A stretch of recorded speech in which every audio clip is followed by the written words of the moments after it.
in a vacant lot putting our bikes together because they wouldn't let us check into the hotel. Did somebody else pack it up for you? Yeah. There's no way it's not here. But like you always put the axle back in the frame. Oh no. I'm gonna call him. Surely he would have noticed it laying around by now. Hey dude. I don't have. Oh, there it is. I was like, it's Never gotta mind. be there. I'm sorry I ever doubted you, Angel. I love you so much. Nothing. I'll see you tomorrow.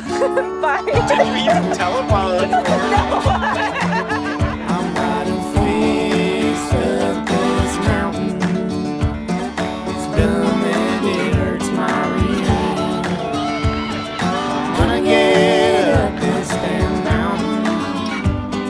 It's okay 'cause I'm riding with my friend.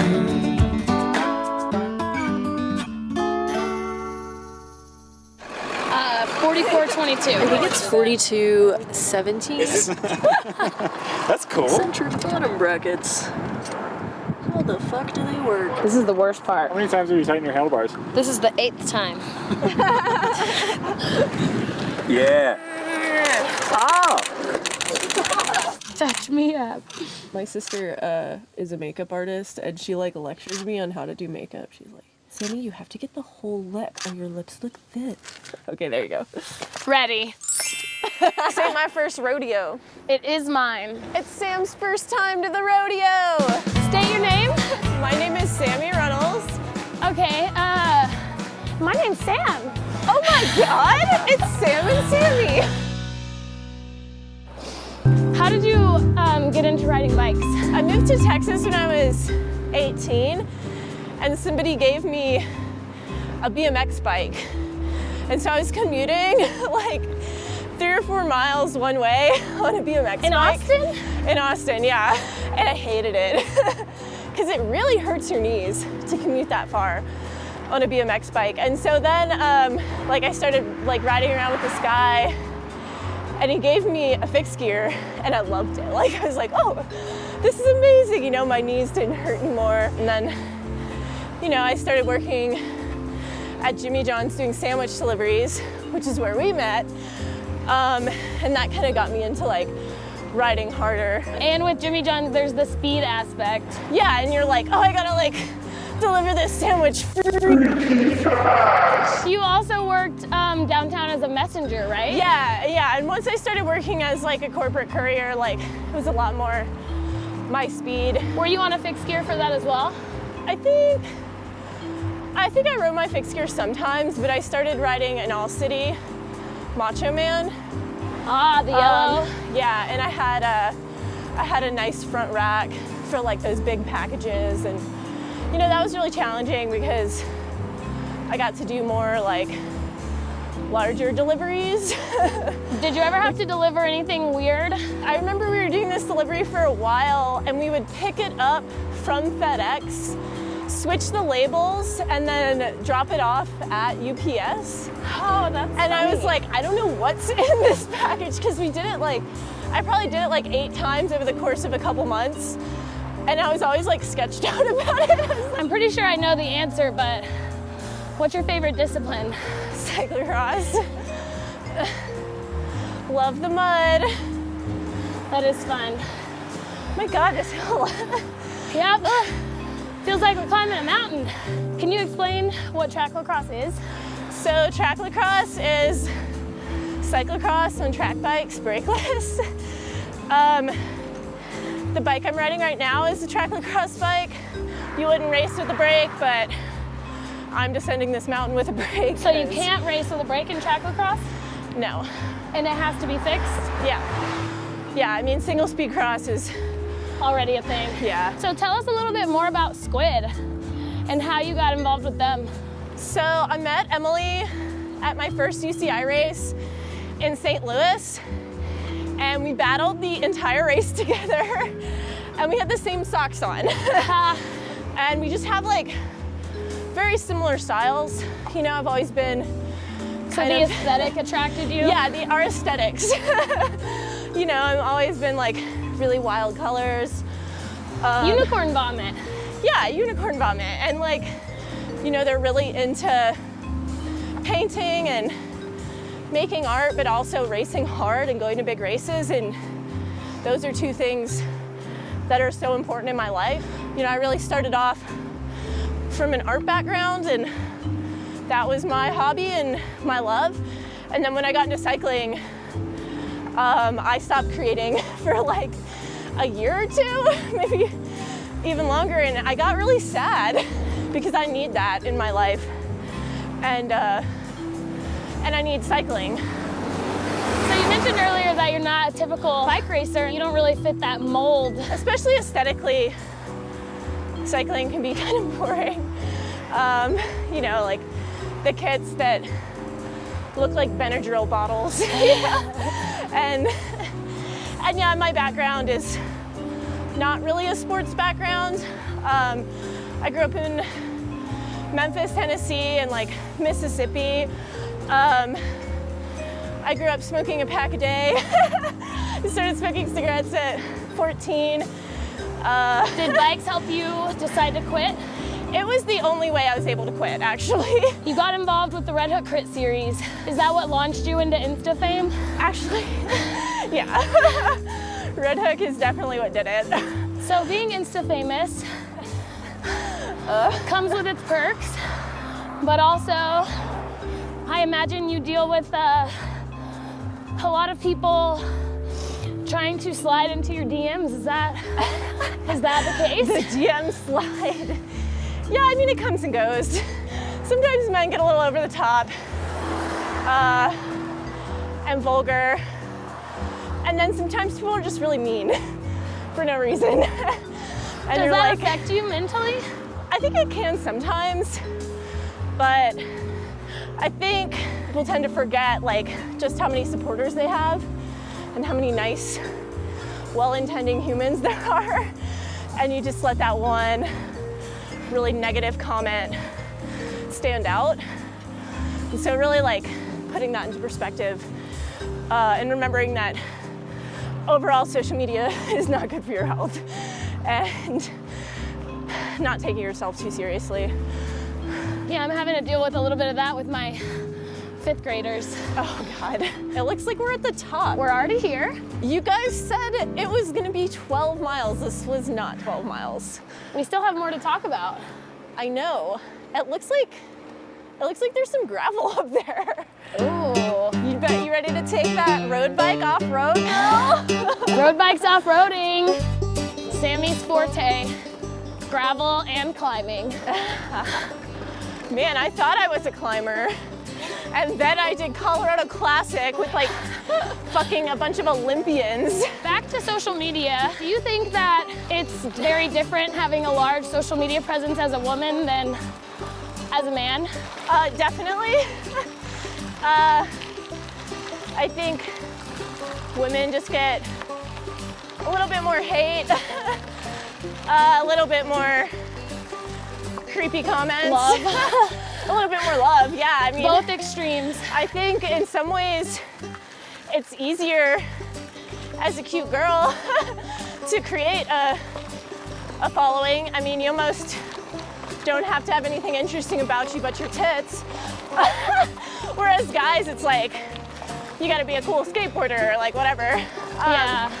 But, you know, also, yeah, there's definitely a lot of weirdos out there that wanna hose you down and Fuck, marry, kill. Okay. Leonardo da Vinci, Pablo Picasso, or Banksy? Go. Well, I'm actually in an art history course right now, and I just did the section on Leonardo da Vinci. I mean, the guy like dissected like, I think 49 corpses. Like, I'm not marrying that motherfucker. So fuck Da Vinci. I think I'd fuck him. I haven't actually gotten to do this section on Pablo Picasso yet, so I'll just kill him because I don't really. He chopped off his ear. That's kind of weird. So that leaves I don't want to marry or fuck. Banksy.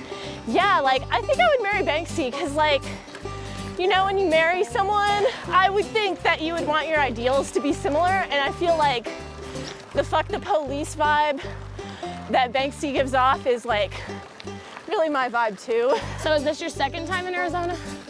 It's my third. I actually hitchhiked here when I was 18 with one of my friends. We hitchhiked to the Grand Canyon, hiked down a little bit, and then hitchhiked up to Phoenix. I got heat stroke. Damn. It was hot.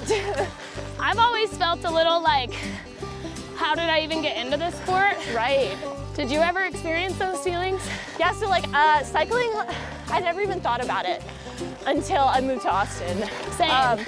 People, adults, don't really ride bikes in Mississippi. Only homeless people rode bikes in my hometown. Right, like, oh shit, mud. I'm getting a little muddy. Oh my God! Sam Fuck. took the good line.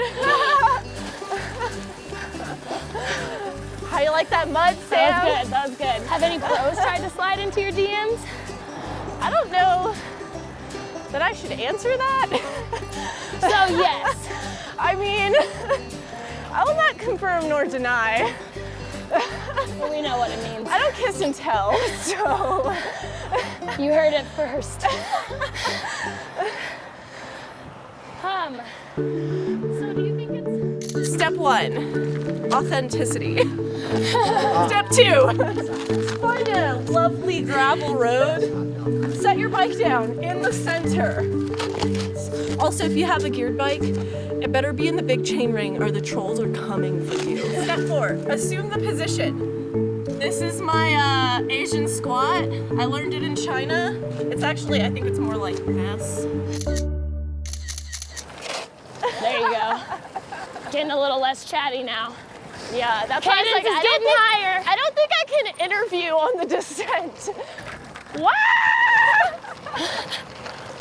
I think I'm ready for Tracklocross. Yeah.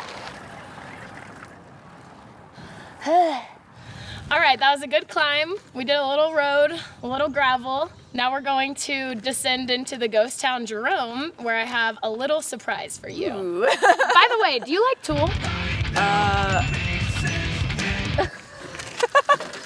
I mean...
Really pretty. It is, look at that. It's points of stuff. Wow. The slightest uphill. Yeah. Ooh. So Sammy, Jerome is known for their ghosts, but also their sweet, sweet wine. I love wine. And this place happens to be owned by a member of Tool. All right. He knows. Awesome. So are you ready to drink some wine with me? I'm always ready for wine. Let him fall on me, Sammy. Mine are smaller than hers. I noticed. They like me more. What the fuck? Are you ready to race? I propose a toast to Jimmy John's for getting us both into bikes.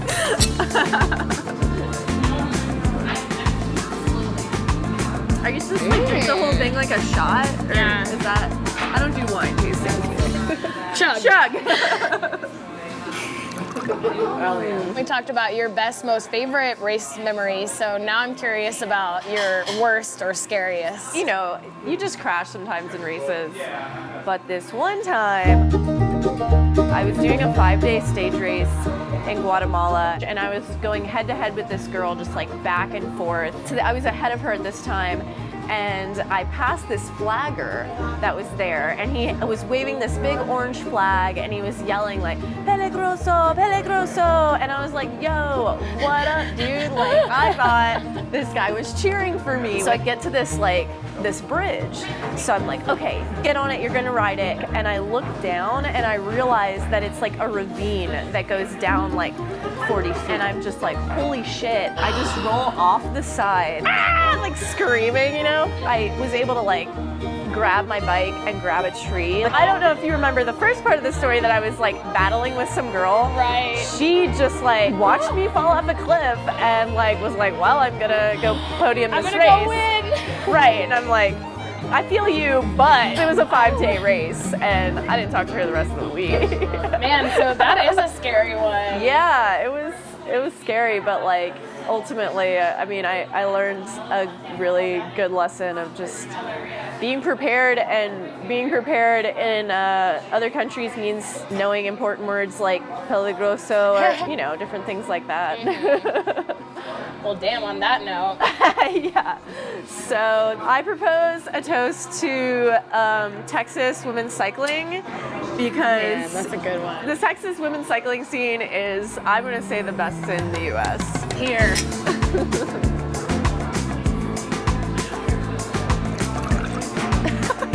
Okay, your toast is next. All right. I propose a toast to our adverse childhoods.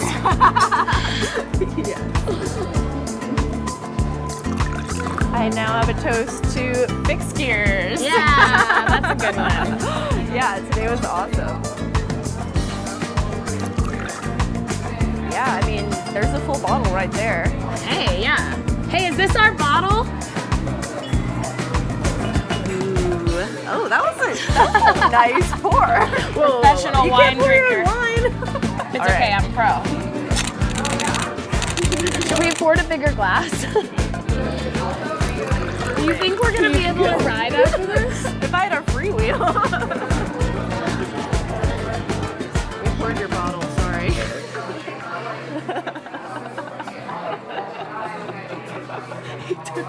He took the bottle away from us. We gotta get out of here, we're drunk. Lots of wine, feeling fine. This was so much fun. Yeah, thanks for making it happen, State. We gotta go climb more mountains together. I know. Sam and Sammy forever. Fixed gears next time. Yeah.